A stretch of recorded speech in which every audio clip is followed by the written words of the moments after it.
আসসালামু আলাইকুম। চলুন আগে ভিডিওটি দেখে নিই। কখনো ইবনু তাইমিয়া ছাড়া তো কথাই নাই। ইবনু তাইমিয়া কোন মাযহাবের লোক? হাম্বলি মাযহাবের লোক। আপনারা দেখতে পেলেন যে আলী হাসান ওসামা ইমাম ইবনে তাইমিয়া রাহিমাহুল্লাহকে হাম্বলি মাযহাবের একজন অনুসারী বলে মন্তব্য করলেন।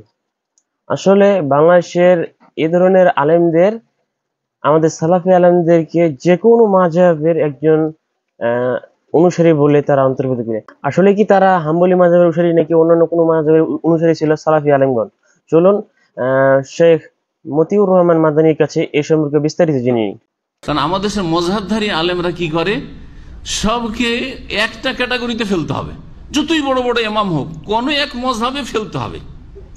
দিয়ে ইবনে তাইমিয়া রাহমাতুল্লাহর মতো মুজতাহিদকে আর সালাফিদের ইমামকে, জি হ্যাঁ, সালাফিদের ইমাম আবু হানিফা, শাফি, মালিক, আহমদ সকলে, তারা যেমন চার ইমাম, যেমন সালাফিদের আহলে হাদিসদের ইমাম, তেমনি ইবনে তাইমিয়া রাহমাতুল্লাহ আহলে হাদিসদের ইমাম।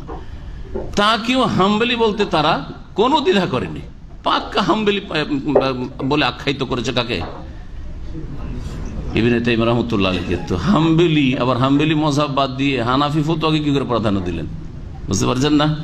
তাহলে বোঝা গেল যে তরিকাটা আসলে ঠিক না, যে আমাকে এক ইমামকে ফলো করতে হবে, এক ইমামের কথাকে অন্ধভাবে অনুসরণ করতে হবে। এটা ইসলাম নয়, এটা ইসলামের 4 ভাগের 1 ভাগ।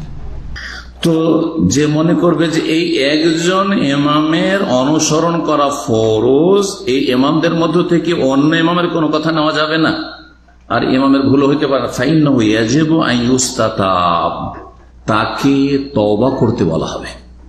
এমন গুমরাহ যে তাকে কি বলা হবে? মুসলিম শাসক তার কাছ থেকে তওবা তলব করবে, ইস্তিতাবা মানে তওবা করতে বলবেন মুসলিম শাসক।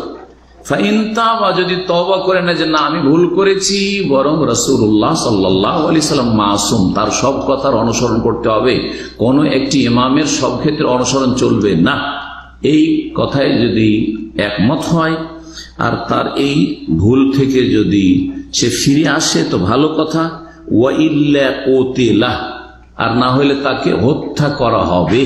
সুবহানাল্লাহ। এই কথা যদি আজকাল আমরা কেউ বলি তো আগুন লাগিয়ে দেবে।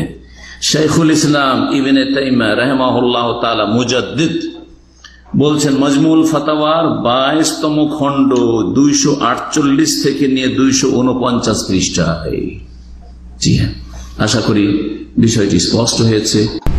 ইসলাম হচ্ছে যে 4 ইমামের উক্তিকে তুলনামূলক স্টাডি করতে হবে, তারপরে যেটা শক্তিশালী সেটা নিতে হবে। কারণ আমাদের সকল উদ্দেশ্য হচ্ছে কাকে ফলো করা? মুহাম্মদ রাসূলুল্লাহকে ফলো করা, তার অনুসরণ করা।